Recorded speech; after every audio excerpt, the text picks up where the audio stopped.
waxaan u mahad celinayaa guddigii qaadaysay imtixaankii qoraalka ahaa oo iskugu jiray hay'ado kala duwan oo qaran oo garsoorka iyo jaamacadaha dalka intuba iskugu jiraan oo iyaguna runtii si nafhurnimo ah oo daacadnimo ah oo alla ka cabsi leh oo kalsooni leh oo wadaninimo leh uga shaqeeyay arrinta waxaan u mahad celinayaa guddiyadii ka sii dambeeyay ee qaadayay imtixaankii qoraalka ahaa kuwii isku hagaajinayay magacyadii iyo nambaradii maadaama imtixaanku markii la saxayay aan magacyo lagu saxayn si loo hubiyo dadkaasi inay qof walba uu helo cadaalad isla markaana uu kalsooni buuxda ku qabi karo hanaanka imtixaanka waxaan u mahad celinayaa qof kasta oo dadaalkaasi ka qayb qaatay oo runtii qayb ka ahaa hawshan markii aanu bilaabaynay waxaanu lahayn yoolal waaweyn iyo hiigsiyo qiimo badan oo aanu aaminsannahay dalkan inay wax weyn xaaladdiisa ka bedeli doonaan waxaanu aaminsanayn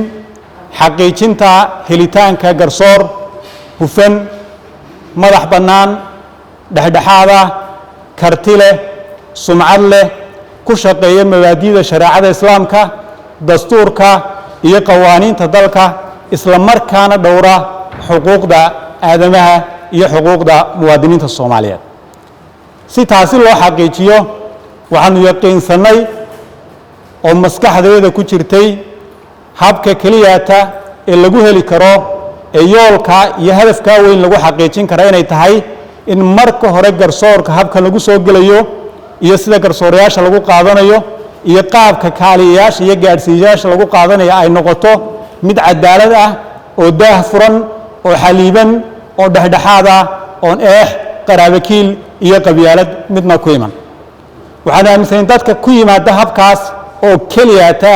ayaa xaqiijin karaa gaaritaanka himiladaasi weyn ee aanu lahayn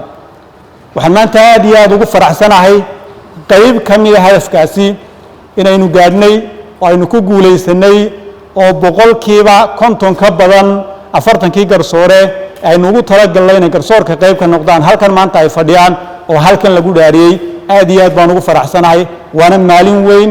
maalin weyn oo garsoorku leeyahay waa maalin weyn oo cadaaladdu leedahay waa maalin weyn oo aan isleeyahay waxay dhaxal u noqon doontaa ummadda Soomaaliyeed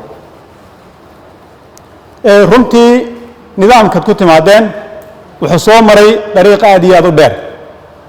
dariiq aad iyo aad u culays badan bareshar badan waqti badan loo soo jeeday culayska iyo dhaqamada dalka ka jirana saameyn weyn runtii ay ku lahaayeen laakiin waxaas oo dhan lagaga soo gudbay dhabar adayg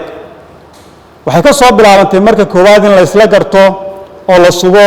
in position kasta ama jago kasta oo garsoorku u baahdo in la xayeysiiyo oo ummadda Soomaaliyeed loo bandhigo oo la siiyo ummadda Soomaaliyeed fursad siman waxa ujeedooyinka ugu waaweyn ee laga lahaa ay ahayd in garsoorku helo dadkii kartida aqoonta iyo waayo-aragnimada u lahaa dadkii alla ka cabsiga iyo daacadnimada lahaa laba waxa laga lahaa in ummadda Soomaaliyeed ay fursado siman u hesho fursadaha dalka ka jira ee shaqo